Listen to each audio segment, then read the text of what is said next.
Hi there, my name is Sophia Ukor. I am the founder of Violet Simon, and this is a video which would, I would say, mark the first of many videos to come, hopefully, for our Violet Simon podcast, which would be called Conversations with Sophia.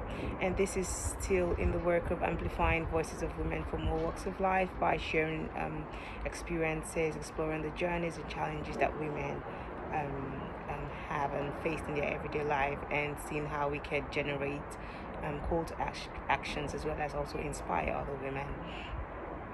And some of you might be familiar with the work that we've done with Disruptors, a magazine book series which amplifies the stories of women who are challenging the status quo towards a positive societal impact. So this again is part of the work that we are doing, and I will be your host, and I hope I do not bore you too much. So in this video, I'm going to be talking about my experience, my personal journey with dealing with borderline personality disorder, and as well as the journey of Violet Simon, a little bit of the journey actually, and the Disruptor series, and it's relevant and why I did it. So I'm going to start first of all with my experience with borderline personality disorder and why I'm actually talking about it. And I think that borderline personality disorder is mental illness anyway. It's important, and it's relevant. Mental health, rather, not mental illness, excuse me, is relevant in today's world in creating more awareness. And I'm just trying to do my part in raising more awareness, in holding space for other people, and talking more about this, if that would be in some way still breaking down the stigma that is still associated with mental illness. And one thing I've come to realize is mental illness is not a diagnosis of mental illness is not a death sentence. And one of the best things that actually ever happened to me was actually seeing someone, was getting help. And life could be tough, and some days it is tough to actually get out of bed. Some days I have to literally peel myself from bed and move and inspire myself and talk myself. I used to have this little the sticky notes. I used to have them, plastered all over my room with lots of inspirational things that I would talk about and say. And while I don't really have all of that anymore, and the reason I actually didn't have any of that was because they were always like falling away. I don't know how people do it. If you have any tips for how you can make sticky notes not actually fall off and fly away, please let me know. And then I also have a toddler who is literally just gonna peel everything off from where it is. But anyway, back to why I'm talking about borderline personality disorder, and it's relevant. Some days, I as I was saying, it's especially difficult to cope, and having access to support, having the tools that I require in order to cope and survive every day has been life-changing for me. It's been very paramount in ensuring that I live a relatively normal life every day. And that's not to say that because people talk about mental illness as if people who are diagnosed with mental illness cannot live normal lives, or they're not normal human beings, and that's also still part of the stigma. And I've seen things online, like when I was trying to research about borderline personality disorder, there were things I saw, something I'm just going to paraphrase, but things like BPD, is your boss a psycho, things like that. And even when I got diagnosed, the first thing I did ask the psychiatrist was, does this mean I'm going to be a moderate psycho, something like that? And it's just, in hindsight, it's quite baffling, because the way the media, the movies have presented people with some of this illnesses is as if they're like literally a danger to the society, they're menace to the society, and that's just not really how it is. Especially if you're getting help. If you're not getting help, then that's a different situation. But then it's also being able to have the knowledge and the tools to know that you actually need to get help, because there's just some cultures which some communities or some cultures that actually just do not recognize mental illness as a problem, and that in itself is a problem. When I feel like rock bottom, the support that I I'm able to access, it makes all the difference. And mental health is very much connected to physical health. It's absolutely important. And there are times when my mental health gets really, really bad. The mental illness probably almost wants to take better part of me, basically, and this affects my physical health terribly. There are times, there was a period I was having a lot of physical health issues years ago, and I thought that there was something wrong, and all the tests came back and it was like there was nothing wrong with me. And then what we realized was, because of how bad my mental health was that period, it was obviously having an effect on my physical health and all the markers, because there were so many markers. In fact, we at the point that there was it was like maybe I had an autoimmune disease or something. But and that's how bad it can get, and that's how important and how um getting help for mental health and awareness on mental health is. The two are not mutually exclusive. Mental health and physical health are not, the two are, they are one and the same as far as I'm concerned in my book. And when I got diagnosed, I looked for women, and women that you could call successful women in who had been diagnosed with mental illness, or who had openly talked about their experience and their journeys with mental illness. And it's only up until recently that that people began to openly share their ordeals with mental illness. It's only up until recently that you have celebrities, the public figures, influential women, and men, who actually share their stories, and and they share it with pride, and they share to inspire other people. They share it to say, this is my journey, and and so many people have actually been, I think I've heard stories of people who have actually been saved from, people sharing these stories, and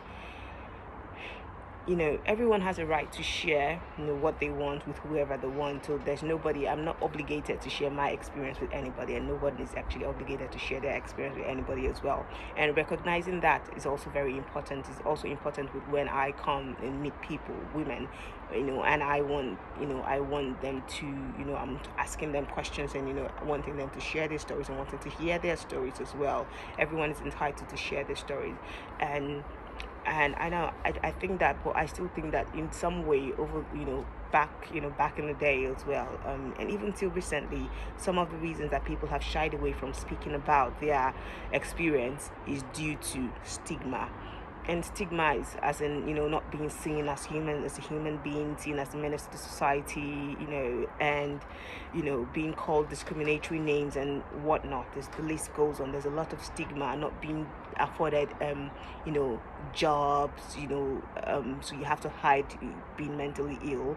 And there's so many other issues that affect people, and what reason people cannot come forward to talk about why they to talk about their illness, to talk about their illness, to talk about their diagnosis. In Africa, for example, there is a lot of discrimination in mental health. I know people who work within the medical sector, but they're in Africa, but there is still a lot of discrimination of people who have mental illness, even within the medical profession. And it's so bad. I remember I was talking to a friend the other day, talking about a friend actually who needed help mentally, and this friend was based in Africa, and I'm from Nigeria, and the one thing we just said, it was kind of like, it was a sad thing to realize, because it's like, oh, she needs to get help, is she going to see a therapist? And we're like, in Nigeria, stuff like that. And it was that realization that there is actually, you literally cannot access mental health help in Africa.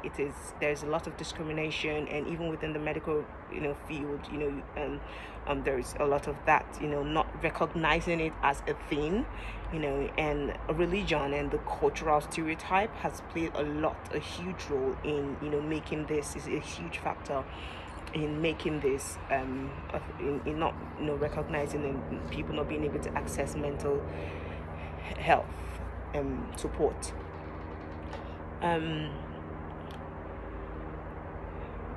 coming from that culture, coming from that background, I had to fight like hell to break free and, pull myself out and, step away from that, community. And it was not easy. I had to unlearn everything that I had been taught. I'm just waiting for the helicopter to go off or the plane. So yeah, I mean, it's a beautiful day. I just said that I was going to do this video outside because the sun is out, but it looks like the sun is coming down again. But anyway, back to what I was saying. Yeah, I had to fight like hell to break free. I had to fight like hell to choose. I had to choose and say, you know what, I want to leave, and this is not going to help me leave. I was at I don't know, I was at literally, the bottom of the bottom of the bottom of rock bottom. And it was hard. It was very hard, and it was hard for me to realize that I actually wanted help. And I know that I was, and it's also, awareness within even medical health, medical professionals, because I remember going to my GP and telling him something was wrong with me. I need help. And he told me, well, you don't look like someone who's mentally ill. You just look like someone that has anxiety. And I'm like, oh, okay. Well, I'm here dealing with suicidal thoughts. I don't think I might even, I wasn't sure I was going to last the next day or even the end of the day without probably, taking my life. And he was there telling me that I didn't look like someone who had mental illness. I just had anxiety. And it was tough, and I had to push, I had to press up, like, but I need help, I need to speak with somebody immediately. Something is not right with me. And this was like at the rock bottom. This was after several, because before then I've mentioned about how there were times I would not be able to sleep, and how I would I didn't know that anything was wrong with me because of the religious background that I came from, and how, like I said, the culture doesn't recognize mental illness. So I always thought that something was wrong with me. I always thought that I was possessed. So I would be in my apartment, hitting my head against the wall several times for almost an hour, using my hands to claw my hair, and just, hitting my face, and, just literally just fighting myself and wanting to just claw out my skin, and, screaming, and, just, it was just horrible what I was doing, and not what I was doing, but what was happening to me, and not knowing that there was just something not right. So I just thought it was just my fault, and I kept blaming myself, and that circle kept going. And whenever I talk to people, actually maybe within that circle of that culture and the religion, it was always, oh, we need to pray more, or we're not doing enough, or you're not doing this enough, you're not doing that enough, or stuff like that. And it just always, rather than help me, that experience, every time I always left feeling worse. And so yeah, I didn't think that I had any reason to leave anymore, and I was very certain that I was literally going to just end my life. And I spoke with my sister, and then I spoke with my husband then. And I remember, after I pressed on with the GP, he then gave me like a number of a woman that I could call, and I called her immediately, and I was crying for 1 hour. I can never forget where I was and where I sat. I couldn't even help I was on the road. I stopped in the middle of the road, and I was just crying, and I was like, I don't think I'm going to make it today. And this was, and I think she was far away, and she was like, okay, just stay on the phone with me, just, let it out. And I just kept crying. I couldn't make out words for 1 hour. I was just crying. And then she had to book me in first thing the next morning. She had to cancel whatever appointment she had, and told me she was going to see me first thing in the morning, and I should just hold on to, did I have support. And I'm very fortunate and blessed to say that I have a husband, and I had, and my husband had been like it was a lifeline for me, an anchor. And he helped me get the help that I needed.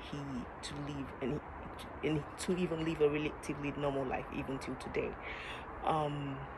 It was tough, And there were still days where I would, wake up screaming, wanting to jump out the window, just in my sleep. So I'm literally sleep fighting, and there were days I would wake up fighting him, but in my sleep I wasn't aware. And there were times he would tell me what I was doing, but I didn't believe him. And then there was a day he had to video it to show me that this is actually true. I'm not lying. This is what you're doing. And even after getting that help, I still needed more help. I needed to see a psychiatrist. I think the climax was after, though I was getting help, I still needed to see a psychiatrist who, because, there were times I would zone out for, I would just literally not be aware of my environment, and just, I would be standing, but I would not hear a thing anyone is saying until my husband would come in and, call my name for maybe 30 minutes, and I literally would not know he was there standing by me. And that went on for a while. And the last bit was, I think, when I had written a suicidal note to tell, and I had done that, and I was ready to just go, because I just didn't think I was doing myself any favors or doing anybody any favors by staying here and still existing literally. And for some reason, I called him just to hear his voice the last time, and he said, I don't know how he knew, I don't know, but he just knew. I don't know, I really don't know. But if he did not pick or sense that something was off, I probably would not be alive today. And he just said, whatever you think you want to do, babe, just hold on, wait for me, I'm coming. And within, I think 30 minutes or so, because he had to rush out, and then came back home. And the moment I saw him, I just literally just again zoned out. So for I think about 2 hours, I didn't realize that he had adjusted me on the bed and just put me in the middle of his lap and just held me. And it was later I realized I had come back to myself, and I realized, oh, okay, what's happening? And I realized that for 2 hours he was just holding me. And then I broke down in tears, and that's when we knew that, okay, I needed to see a psychiatrist, because I was convinced I probably maybe had bipolar or something. And when I went to see the psychiatrist, and they assessed me as well, and the psychiatrist, they assessed me, and it was that I had borderline personality disorder. And I remember the psychiatrist saying that he's actually amazed that I'm actually still alive, because I had been through a lot. And it's like it was just a miracle basically that I was still alive. And that meant it's like there was somehow some will to live and fight, and stay alive. And I'm getting a bit emotional, because it's been a journey, and it's not been easy, and it's tough, and it's taken a lot for me to express myself. And some days are really hard still, but I am glad that I have the support that I do have. And I'm also glad that I have Violet Simon as well. And it's why I'm also passionate about Violet Simon, because my journey with Violet Simon has evolved. It's evolved over the years. It started as a fashion company, and back in, I think, 2009 or 2010. I have always been a high achiever, which has sometimes been to my detriment, because I tend not to celebrate my wins, and I beat myself up when I think that I've not done enough. For example, this video that I'm shooting, I'm 100% sure that I would have something horrible to say about the video that I didn't do right. And so it's just, and always wondering, I'm a recovering perfectionist. But that also has meant that I have gone on to achieve things. I have also done things, and I have and yeah, I think in a way I've not done too bad, if I have to be honest. And I created my fashion company while I was studying English language and literature. I have a degree in English language and literature, and a degree in law, a bachelor's degree in law, and a master's degree in law as well. So yeah, I have spent number of years in school pursuing education and professional qualifications. I have a professional qualification in international arbitration as well. And while I was doing all this, while I was studying English literature and language, and while I was also studying law concurrently, because I did that back to back, I didn't even attend my graduation for English literature because I had to go back into school to start studying law. I was also running my fashion company, for that period, and within the period of studying law and studying um, um, English literature, I founded a fashion company, an interior design company, and I co-founded a PR company. And I was also trying to ensure that I was making good grades. um, so it was quite a lot, and so yes, I wasn't sleeping. I was just working.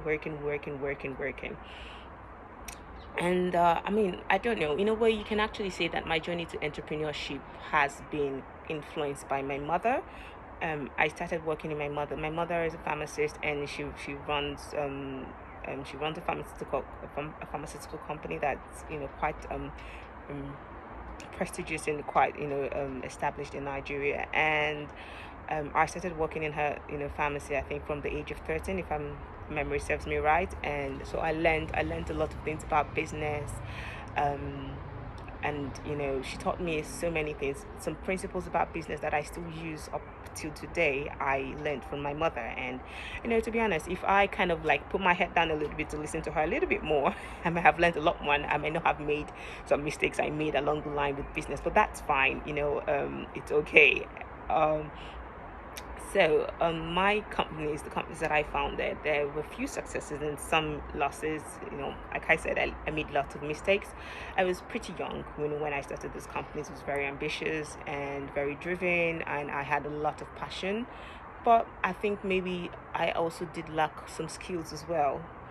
Um, but I'm glad that I went through that journey because it had also contributed into making me the woman that I am today. Um, and I've learned to move on from some of those mistakes and learn from them when I started therapy. And as I began my journey through healing and recovering and getting help, my vision with Violet Simon also evolved. It's like it's like I began to remember some of the essence of myself. I began to remember things about myself that I probably, the wonderful qualities and wonderful things that I was passionate about. I've written since I was 9 years old. I'd always wanted to tell stories. I was always an admirer of opera, and that has always been the core. Storytelling has also been a very important part of my being. And I think from being told at a young age that as a black woman I could not attain high goals, and because of that I was I was told when because I always had high not high per se, but I had goals. I still do. I wanted to have like my media company. I wanted to have a fashion company. I wanted to be recognized and have like grow like a recognizable company that would support and inspire other people. And I was always told that as a black woman I could not attain these goals because society just wouldn't allow it. There was just not um space and opportunity for that. And when I looked around and did my research, there were actually, I could count on my fingers the number of black women in these areas were actually up there. And we still have issues like that of diversity of representation, and that is why representation is absolutely important. The lack of stories of women was alarming. The lack of stories that matter to women, stories of inspiration, stories that on subject areas that actually affect women, of various races. There was a lack thereof. And sometimes I used to think that maybe you know these women, stories of these women did not actually exist. But what I actually do realize is it was two things. These women actually did exist, and their stories were not being told. And these women actually, there are also women who were not actually given the opportunity and to actually have this attain this, milestones, achieve these things. um and being seen and heard would always be relevant, and that is why Violet Timon exists. Being seen and being heard is relevant.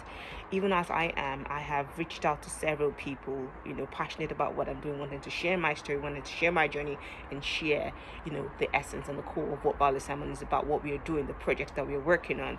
And being rejected or being ignored, I'm a human being, and it does and that's why I always feel like that concept of, oh, it's business, is not pleasure, it's toxic and it's harmful. And as much as people are entitled to choose who they want to you know do work with, and talk with, and be connected with, which everyone has a right, I do have that right as well. But it doesn't still stop the fact that it doesn't excuse the fact that even in those moments when that is happening, it could also feel like you're not being seen and you're not being heard. And sometimes I actually do have to stop and wonder, is it because of my race or is it not because of my race? But I don't let that stop me. I keep moving and I keep doing what I'm doing, and hoping that someday, the right people and the people who would be in my corner would actually see this and recognize that. Um, so, and that brings me to,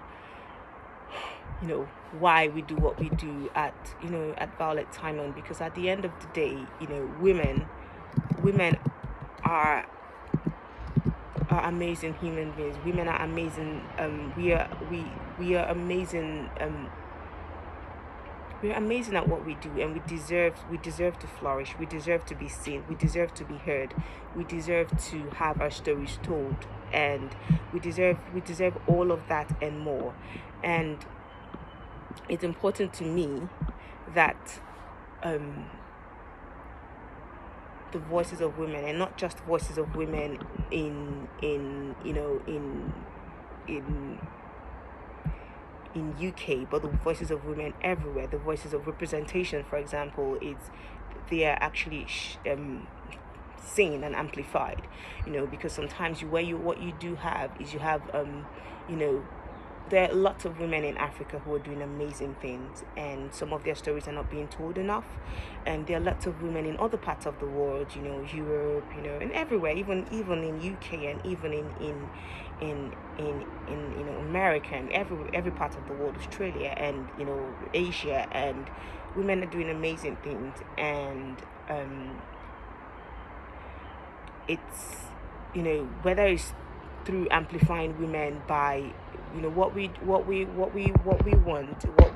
we're trying to do is whether we're amplifying women through sharing their stories or touching on areas of issues that affect women, being able to connect the dots, being able to share the stories of other women is very important in the way we relate with ourselves, our identity. And there are women who do amazing things and don't even get the credit as well. And our platform is lending that platform to women to share their journeys, to share their stories, to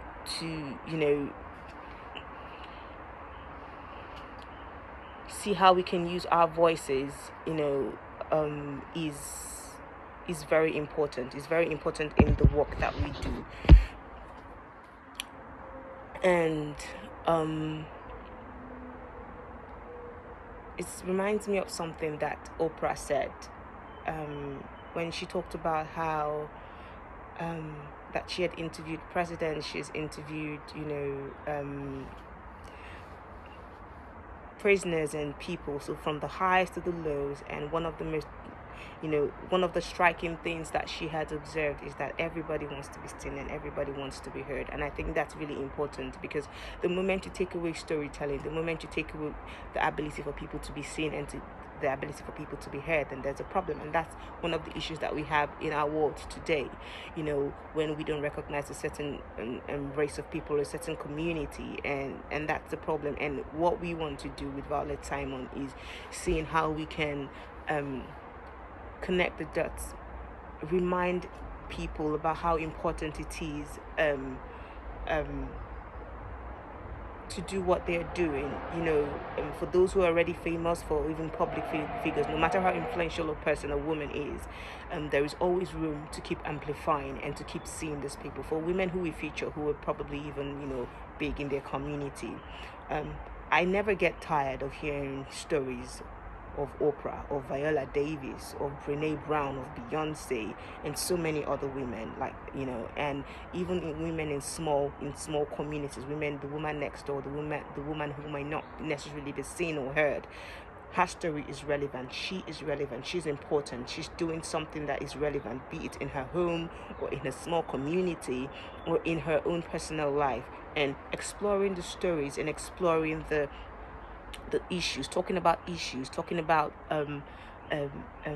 subject matters, things that are close to the heart, things that affect women, things that matter to women, and seeing how we can explore all the stories and see how we can also generate call to actions and unite and connect as well, building a community of substance, and hopefully even creating positive societal impact as well is very, very important in what we do. And sometimes the media doesn't amplify as much as their media companies doing that, but the media doesn't obviously always do a great job, especially the mainstream media. And what my hope is that this platform and the stories that are being told on Violet Simon inspire women, connect women, and address issues, talk about issues that matter to us. I mean, think about it as, your sister or your girlfriend time, where you just go on, you have conversations, and you can come on Violet Simon and pick a story, look at a woman and see, oh, this woman is doing this great thing, and be inspired by that. I know that I wish that there were platforms like this that existed when I was looking for, women, for example, who were going through issues maybe with mental illness, or stories of women who were actually black women who actually existed, who were actually, attaining goals and doing things. And yeah, it is important, and that's what we're trying to do with Violet Simon and much more. And that's all for my video today. I do not know if I've done enough justice with what I've talked about, but I do hope that you have an idea with, my background, a little bit of my background. I haven't talked because there's so many facets to a person, and this is just a little tiny aspect of myself that I have decided that I would share with you. And I hope that if there's anything that comes out of this video, somebody feels inspired, somebody feels encouraged, and somebody and maybe a conversation starts that makes a difference. And about Disruptors series, which is also about women challenging the status quo, we have featured over 35 women, and we also have an event that's taking place on 6th of July at 6 p.m. via Zoom, and we are going to be talking about what it takes to be a disruptor in today's world. I have some news that I will be sharing at the event as well, but I would please encourage you to please share this video or share snippets of it, but more importantly, get a copy of the Disruptors magazine book. The first series is already released, and I think you're going to be just amazed at all the insights and all the stories of so many women from all over the world, talking about their experiences, both in their personal journey and in their professional life. And we touch on issues such as disability rights, we touch on issues on feminism, we touch on issues on mental health, we touch on issues on non-profit organizations, economic abuse.